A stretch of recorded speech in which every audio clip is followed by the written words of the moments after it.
नमस्कार और आदाब है आप सब दोस्तों को आपके दोस्त और रहनुमा इरफान की तरफ से एक बार फिर आपके अपने चैनल एस्ट्रो एश्योरेंस पर। मुझे हर रोज बहुत सारी मेल आती है मुझसे रिक्वेस्ट करती हुआ कि मैं अलग अलग कंजंक्शन, योग, प्लेनेटरी प्लेसमेंट, ग्रहों की डिग्निटी और ऐसी ही चीजों पर वीडियो बनाऊं। तो जिन रिक्वेस्ट की मुझे ज्यादा मात्रा में आती है मैं उनके ऊपर एक वीडियो बनाने की कोशिश करता हूं, या फिर मैं किसी खास रास्ते के ऊपर वीडियो बनाने की कोशिश करता हूं जो मैंने पकड़ा हुआ है। तो मसलन अगर मैं ग्रहों की डिग्निटी या ग्रहों के दृष्टियां के ऊपर बात कर रहा हूं तो मैं उसी के अनुरूप बात करने की कोशिश करता हूं, मगर सिर्फ एक ही ग्रह पर ज्यादा जोर नहीं देता। तो मसलन मैंने शनि के एस्पेक्ट्स के ऊपर बात की और फिर मैंने मंगल के एस्पेक्ट्स के ऊपर एक वीडियो बना दी, मगर मैं तुरंत बृहस्पति और सूरज के एस्पेक्ट्स पर ही वीडियो नहीं बनाना चाहता था, उनको मैं ब्रेक देना चाहता था। तो मैंने उनकी लिवलीहुड के ऊपर बात की मिसाल के तौर पर और अलग अलग वीडियोस बनाए, मगर मैं उसी लकीर पर फक्त रहता हूं ज्योतिष के किसी खास हिस्से को समझाने के लिए, ताकि आपको एक समग्र तस्वीर भी मिले मगर बिना बोर हुए। क्योंकि एक ग्रुप के लोग शायद एस्पेक्ट्स में ज्यादा दिलचस्पी रखते हैं, मगर एक और ग्रुप होगा जो कंजंक्शन में ज्यादा दिलचस्पी रखता है, और एक और होगा जो योगों में दिलचस्पी रखता है। तो मैं मिक्स और मैच करके चलने की कोशिश करता हूं, मगर उनमें एक टॉपिक से दूसरे टॉपिक पर सहूलियत से गुजरना चाहिए। ऐसा मैं जरूर करता हूं, और इसीलिए कभी कभी मैं सिर्फ एस्पेक्ट्स पर ही नहीं चलता, या सिर्फ योगों पर ही नहीं, या सिर्फ ग्रहों की लिवलीहुड पर ही नहीं, मगर मैं उसे तोड़ मरोड़ के पेश करता हूं ताकि आपको ज्योतिष के अलग अलग रस और अलग अलग हिस्से मिल सकें जिनसे आप सीख सकते हो। दूसरी बात ये कि कभी कभी मुझे फीडबैक मिलती है कि शुक्र की लिवलीहुड जो मैंने बताई, और मैंने सिर्फ 4 या 5 ही भावों के बारे में बताया कि शुक्र किन भावों में लिवलीहुड दे सकता है, और सब भाव नहीं बताए। अब पहली बात तो ये कि टॉपिक ही सब भावों में शुक्र का नहीं था। तो टॉपिक ये था कि शुक्र कैसे लिवलीहुड दे सकता है, यानी शुक्र की तबीयत क्या है, और शुक्र के खुसूसियात क्या है, और शुक्र जिंदगी के किन हिस्सों की नुमाइंदगी करता है, और फिर वो कौन कौन से फ्लेवर दे सकता है। तो ये तीनों चीजों का मेल था। और अगर मैं एक एक करके हर भाव पर वीडियो बनाता कि उसमें लिवलीहुड क्या होगी, तो वो बहुत लंबी वीडियो हो जाती, और मुझे लोगों से ये रिक्वेस्ट भी मिली है कि वीडियो शॉर्ट रखा करो। तो जब मैं अलग अलग उम्मीदों को पूरा करने की कोशिश करता हूं, तो ये होगा ही कि शायद मैं आपकी उम्मीद को पूरी तरह से नहीं रख पाऊं, मगर मैं जो कर सकता हूं और जो मेरा प्लान है वो ये कि हर भाव में शुक्र की लिवलीहुड के बारे में बताने के बजाय मैं बात करूंगा कि शुक्र सब भावों में क्या नतीजे दे सकता है। तो अब भाव जिस चीज की नुमाइंदगी करता है और ग्रह जिस चीज की नुमाइंदगी करता है, उससे आप आसानी से अंदाजा लगा सकते हो कि कॉम्बिनेशन क्या होगा। और मैं अपने दर्शकों से ये उम्मीद करता हूं कि उनको ये इल्म मेरी दूसरी वीडियो से भी होगा, उससे मिलता जुलता। तो अगर मैंने अलग अलग भावों में शुक्र पर वीडियो बनाए और फिर मैं अलग अलग भावों में शुक्र की लिवलीहुड पर एक अलग वीडियो बना रहा हूं, भले ही मैं कुछ भाव छोड़ दूं, फिर भी आपको चाहिए कि आप मिक्स और मैच करके खुद अंदाजा लगा सको कि कॉम्बिनेशन क्या हो सकता है। क्योंकि मैं आपको एक सीधी सादी बात बताता हूं, अगर मैं अलग अलग भावों में शनि के बारे में बात करूं तो मैं 12 भाव बताऊंगा, तो उस पर एक वीडियो होगी। फिर अलग अलग राशियों में शनि, शनि मेष में, शनि वृष में। फिर तीसरा कॉम्बिनेशन है शनि मेष में पहले भाव में, शनि वृष में पहले भाव में, शनि मिथुन में 12वें भाव में, फिर शनि मेष में दूसरे भाव में, शनि वृष में दूसरे भाव में, शनि मिथुन में दूसरे भाव में, तीसरे भाव में, और आगे ऐसे ही। तो ये हो गए और 12। तो बस शनि के अलग अलग भावों और राशियों में वीडियोस की जो तादाद है वो हैरान कर देने वाली है। मगर फिर आप सिर्फ उतना ही सीखोगे अगर मैं उसी ट्रेंड पर चलता रहूं। तो ऐसे नहीं, अगर आप ज्योतिष सीखते हो तो आपको खुद अंदाजा लगाना होगा कि शुक्र की तासीर क्या है, भाव किस बारे में बात करता है, उस भाव की तासीर क्या है, और फिर राशि क्या दिखाती है। और फिर आपको मिक्स और मैच करना होगा और एक खास मेल निकालना होगा और उससे मतलब निकालना होगा। और उस वीडियो से ताल्लुक रखते हुए आप मुझसे नीचे कमेंट सेक्शन में सवाल पूछ सकते हो, मैं उसका जवाब देने की कोशिश करूंगा। मगर मुझसे वीडियो से ताल्लुक रखते हुए ही सवाल पूछो। अगर तुम मुझसे किसी दूसरी वीडियो से ताल्लुक रखते हुए सवाल पूछते हो जब मैं कोई नई वीडियो पोस्ट करता हूं, मगर सवाल किसी और वीडियो के बारे में हो, तो मेरे लिए उसका जवाब देना मुश्किल होगा, क्योंकि उस दूसरी वीडियो से ताल्लुक रखने वाले सवाल उसी वीडियो के कमेंट सेक्शन में होने चाहिए। क्योंकि जिन लोगों ने वो वीडियो देखी है वो उस खास टॉपिक को फॉलो कर रहे हैं, तो टॉपिक के हिसाब से ही सवाल पूछा जाना चाहिए। तो मेहरबानी करके अगर आपके कोई सवाल है, अगर मुझसे कोई बात रह गई है, तो नीचे कमेंट सेक्शन में अपना सवाल पोस्ट कर दीजिए। और अगर मुझसे जानबूझकर या भूल से कुछ छूट गया है तो मैं उसका जवाब देने की कोशिश करूंगा।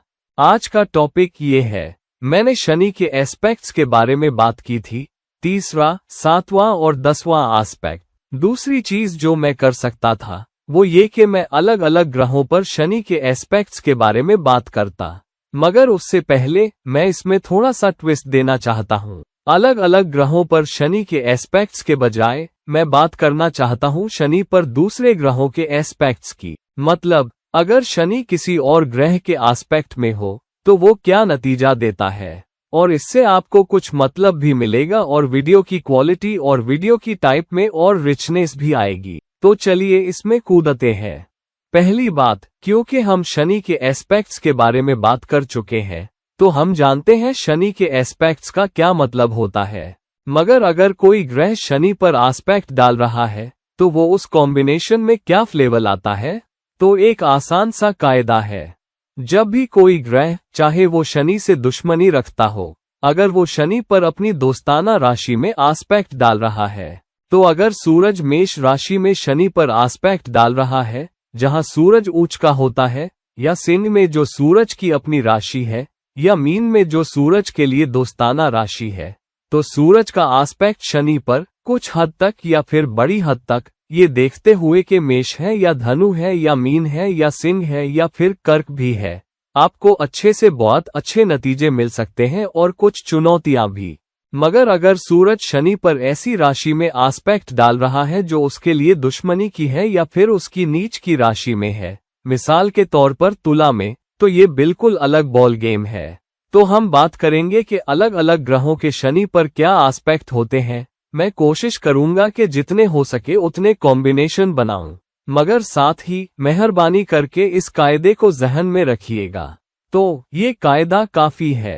एक ग्रह जब वो शनि पर किसी दोस्ताना राशि में या अपनी राशि में या मूल त्रिकोण राशि में या अपनी ऊंच की राशि में एस्पेक्ट डालता है तो वो बेहतर से बहुत बेहतर नतीजे देगा और कुछ चुनौतियां या बहुत कम चुनौतियां होंगी। हालांकि अगर कोई ग्रह शनि पर उसके लिए दुश्मनी वाली राशि में एस्पेक्ट डालता है तो वो ज्यादा चुनौतियां देगा और अच्छे नतीजे कम होंगे। तो जब मैं ये कहता हूँ तो आपको ये अंदाजा लगाना चाहिए कि मेष राशि में शनि पर सूरज का एस्पेक्ट अच्छा होगा, कर्क राशि में शनि पर सूरज का एस्पेक्ट भी ठीक ठाक से अच्छा होगा, सिंह राशि में शनि पर सूरज का एस्पेक्ट भी बुरे नतीजे नहीं देगा, और वृश्चिक राशि में शनि पर सूरज का एस्पेक्ट भी अच्छे से बहुत अच्छे नतीजे देगा, और आगे ऐसे ही। तो अगर मैं आपको एक कॉम्बिनेशन देता हूँ, सूरज का एस्पेक्ट मेष राशि में शनि पर, मगर अगर मैं सूरज के एस्पेक्ट की कर्क राशि में शनि पर बात नहीं करता, तो ये मत सोचिएगा कि इरफान ने कर्क राशि में शनि पर सूरज के एस्पेक्ट के बारे में नहीं बताया। तो इस कायदे को जहन में रखिएगा कि सूरज का एस्पेक्ट शनि पर किसी दोस्ताना या उसकी अपनी या उसकी ऊंच वाली राशि में बहुत अच्छे नतीजे देगा। ये इस पर भी निर्भर करता है कि एस्पेक्ट कितना पक्का है। अगर सूरज 10 डिग्री पर है मगर शनि 20 डिग्री पर है तो एस्पेक्ट इतना स्ट्रॉन्ग नहीं है, और अगर वो सूरज शनि पर एस्पेक्ट डाल रहा है तो शनि भी सूरज पर वापस एस्पेक्ट डालेगा, है ना। ये सिर्फ उन ग्रहों के साथ हो सकता है जिनका सिर्फ 7वां एस्पेक्ट ही नहीं होता, जैसे मंगल का। मिसाल के तौर पर मंगल लग्न में है और शनि चौथे भाव में है, तो दोनों एक दूसरे पर एस्पेक्ट डाल रहे हैं। मंगल अपने चौथे एस्पेक्ट से शनि पर एस्पेक्ट डाल रहा है और शनि अपने 10वें एस्पेक्ट से मंगल पर वापस एस्पेक्ट डाल रहा है। हालांकि अगर शनि 8वें भाव में है और मंगल पहले भाव में है तो सिर्फ मंगल का एस्पेक्ट शनि पर पड़ेगा, शनि मंगल पर वापस आस्पेक्ट नहीं डाल पाएगा। तो ये भी आपको जहन में रखना होगा कि 4 ग्रह सूरज, चांद, शुक्र और बुध अगर वो किसी ग्रह पर आस्पेक्ट डालते हैं तो वे ग्रह उन पर वापस आस्पेक्ट डालते हैं। तो ये बात ध्यान में रखिए।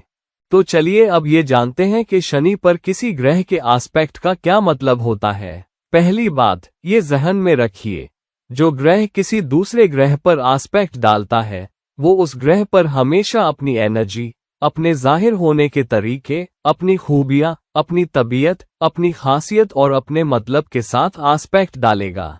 तो सूरज का आस्पेक्ट जब शनि पर पड़ेगा तो वो सूरज के सारे फ्लेवर लेकर आएगा और वो फ्लेवर इस बात के मतलब में भी दिखेगा कि सूरज का शनि पर आस्पेक्ट होने का क्या मतलब है, ये ध्यान में रखते हुए कि शनि क्या नतीजे दे सकता है। दूसरी बात, फ्लेवर इस बात से भी आ सकता है कि वो किस राशि में आस्पेक्ट डाल रहा है। मैं अभी अलग बॉल गेम में नहीं जा रहा हूँ। तो चलिए पहले श्लोक के बारे में बात करते हैं कि शनि पर किसी ग्रह के आस्पेक्ट का क्या मतलब होता है। होरा रत्नम कहता है, भंगृहो शनिग्रह दृष्टि फल कर्षण निर्देश यदाया गोम ही शद विस्युता धन्यम सूर्यम ऋषेसौर। मैं तर्जुमा करता हूँ, अगर सूरज शनि पर मंगल की किसी राशि में आस्पेक्ट डाले जो कि मेष या वृश्चिक है तो इंसान की तबीयत काश्तकार जैसी होगी, मालदार होगा, गाय, भैंस और बकरियों से भरपूर होगा और मेहनती होगा। अब काश्तकार किसे कहते हैं? काश्तकार वो होता है जो जमीन जोतता है, वो जमीन है, और ये शख्स एक किसान होगा जो जमीन जोतता है, या अगर आप कृषक शब्द इस्तेमाल करना चाहें तो सूरज का आस्पेक्ट शनि पर मेष या वृश्चिक में जो मंगल की राशियां हैं आपको जमीन से बेहतर नतीजे दिलाएगा। और जमीन क्यों और लिवलीहुड से ताल्लुक क्यों? शनि लिवलीहुड का ग्रह है, रोजी रोटी देता है, वो 10वें भाव का भी कारक है। तो सूरज का आस्पेक्ट शनि पर लिवलीहुड के पहलू पैदा करेगा। और मेष और वृश्चिक से ताल्लुक क्यों, जहां आप उसे काश्तकार बना रहे हो? मंगल एक सेनापति है, मंगल जमीनों को फतह करने वाला है। तो सूरज मंगल को हुक्म देता है और सेनापति मंगल सूरज के लिए सेनापति की तरह जमीनें फतह करने निकल पड़ेगा। तो शनि की खूबियां के काम, मेहनत और जनता का पहलू, जमीन पर फतह पाना, जमीन पर काम करना या जमीन पर काबू पाना। मगर वृश्चिक एनर्जी का क्या मतलब है? जमीन खोदना, अंदर से खोदना और अच्छाइयां खोद कर निकालना या राजों को बाहर लाना। तो काश्तकार वो शख्स हो सकता है जिसकी कुंडली में सूरज शनि पर मंगल की राशि यानी मेष या वृश्चिक में आस्पेक्ट डाल रहा हो। तो अलग अलग कॉम्बिनेशन आपको अलग अलग नतीजे दे सकते हैं। मगर क्योंकि सूरज शनि पर किसी दोस्ताना राशि या अपनी ऊंच वाली राशि में आस्पेक्ट डाल रहा है, सूरज के लिए वृश्चिक दोस्ताना राशि है क्योंकि उस पर मंगल की हुकूमत है और मंगल सूरज का दोस्त ग्रह है, या सूरज का आस्पेक्ट मेष राशि में शनि पर पड़ रहा है, यानी मेष वो राशि है जहां सूरज ऊंच का होता है और इसीलिए वो अच्छे नतीजे भी देता है। हालांकि अगर आप इस पर गौर करें, मेष में शनि नीच का हो जाता है, फिर भी इससे अच्छे नतीजे आ रहे हैं क्योंकि ये नीच भंग राजयोग बन गया। क्यों? सूरज मेष में ऊंच का होता है, शनि नीच का होता है। तो जब सूरज मेष राशि में शनि पर आस्पेक्ट डालता है तो ये नीच भंग बन जाता है। वृश्चिक और मेष में फर्क ये है कि वृश्चिक में कुछ बेहतर नतीजे होंगे क्योंकि शनि वहां उतने तबाह बर्बाद नतीजे नहीं देता जितना मेष में दे सकता है। हालांकि ये भी उतार चढ़ाव वाली राशि है। काश्तकार यानी किसान को उतार चढ़ाव का सामना करना पड़ेगा, खास तौर पर सूरज और शनि की दशा और अंतरा दशा में। तो इस नतीजे को जहन में रखिएगा, सूरज के आस्पेक्ट का शनि पर किसी दोस्ताना राशि में। ऋषिफल सुखधनाद्यता नरगुरुते, जिसका मतलब है अगर शनि मंगल की राशि में है और उस पर बृहस्पति का आस्पेक्ट पड़े तो वो शख्स खुशी, दौलत और तरक्की से लुत्फ उठाएगा। वो राजा का मंत्री होगा, लोगों में सबसे आगे होगा और उसके विचार अच्छे होंगे।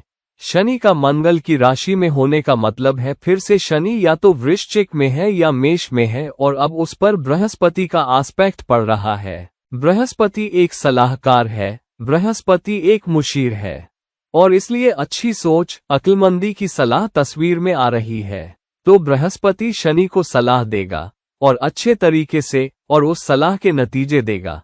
जहां शनि बृहस्पति के लिए दोस्ताना राशि में बैठा है, जो वृश्चिक या मेष है, और चूंकि बृहस्पति तरक्की लाता है और वो एक दोस्ताना राशि पर आस्पेक्ट डाल रहा है, तो तरक्की आएगी। मगर इसमें बहुत सारी वफादारी, लगन, मेहनत भी शामिल होगी और अच्छे विचार।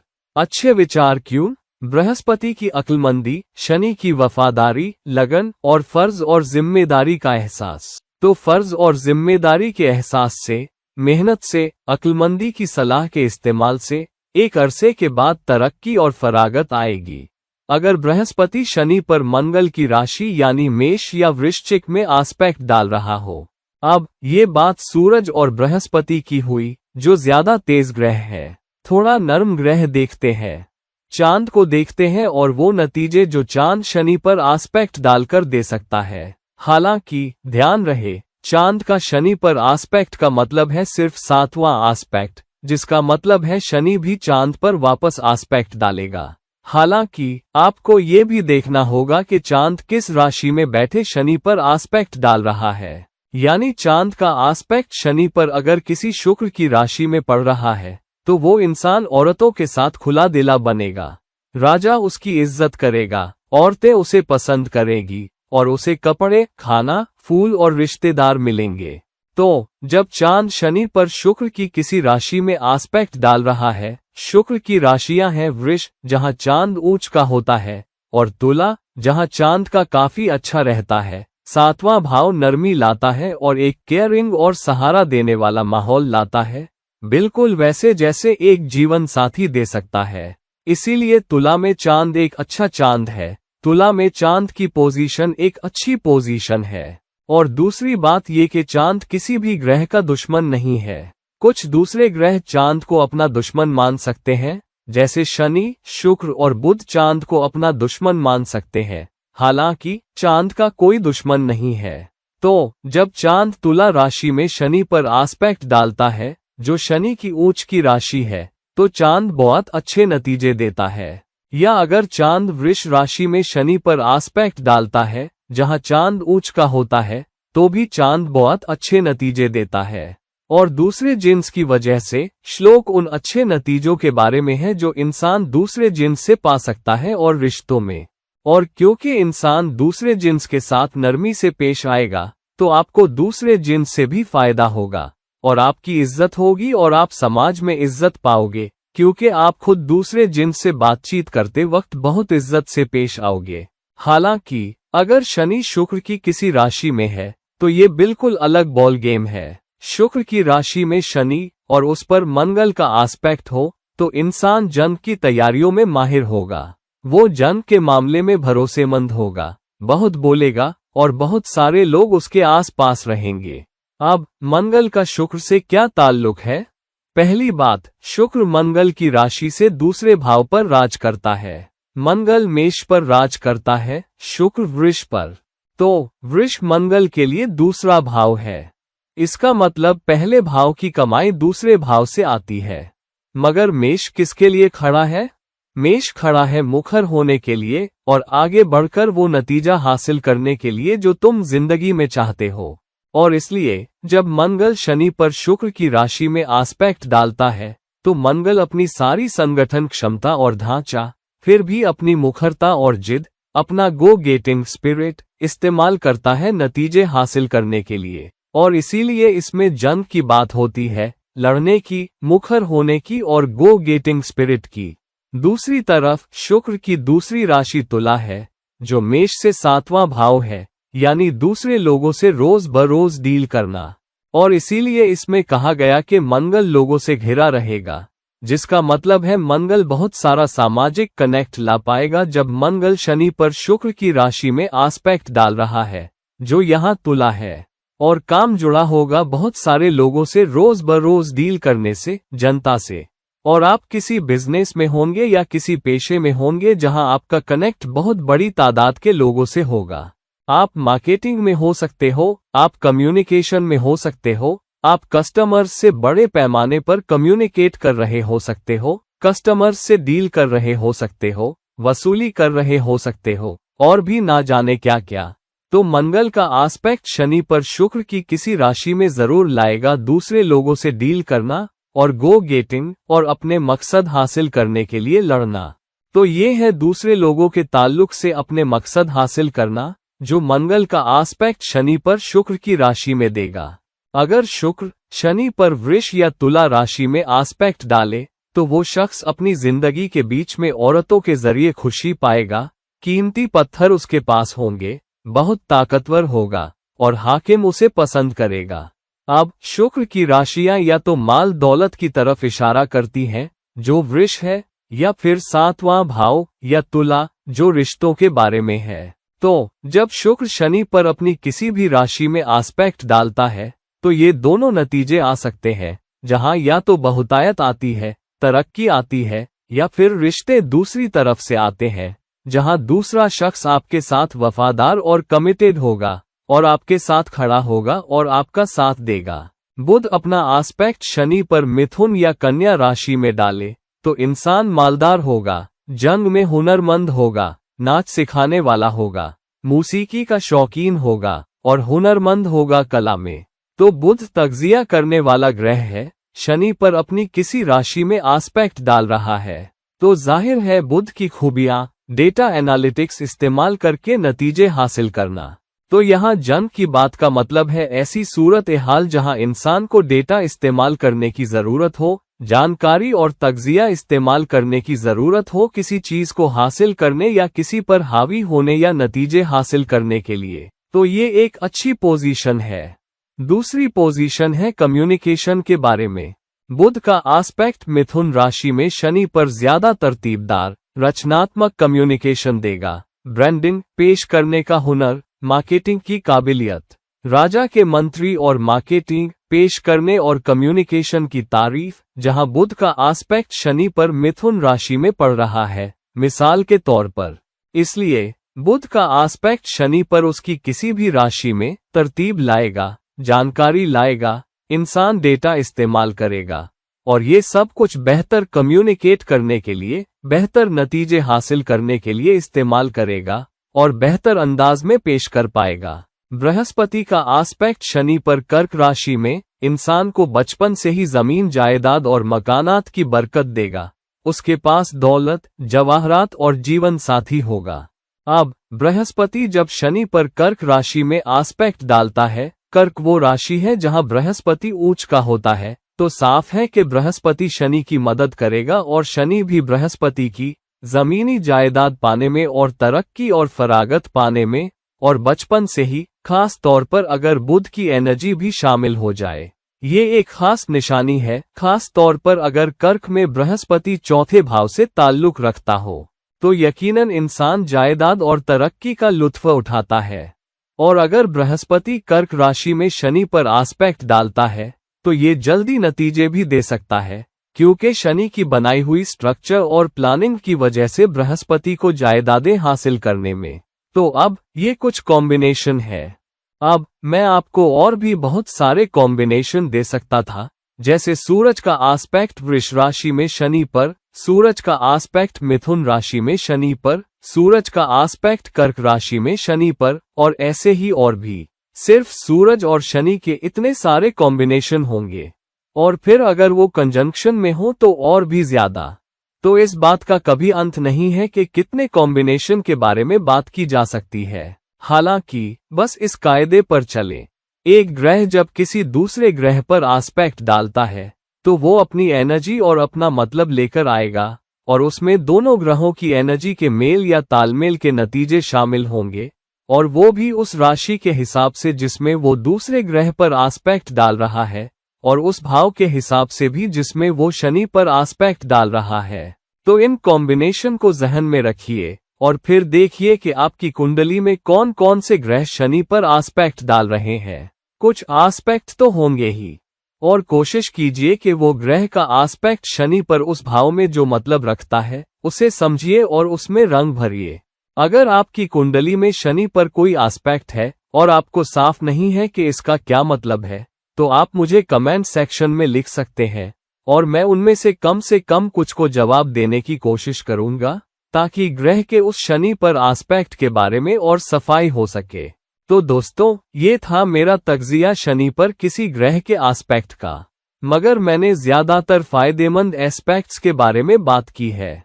मैं उनके बारे में नहीं गया हूँ। मैं एक अलग वीडियो लेकर आने वाला हूँ नीच या अस्त हुए किसी ग्रह के एस्पेक्ट्स के बारे में किसी दूसरे ग्रह पर, और वो बिल्कुल अलग बॉल गेम है।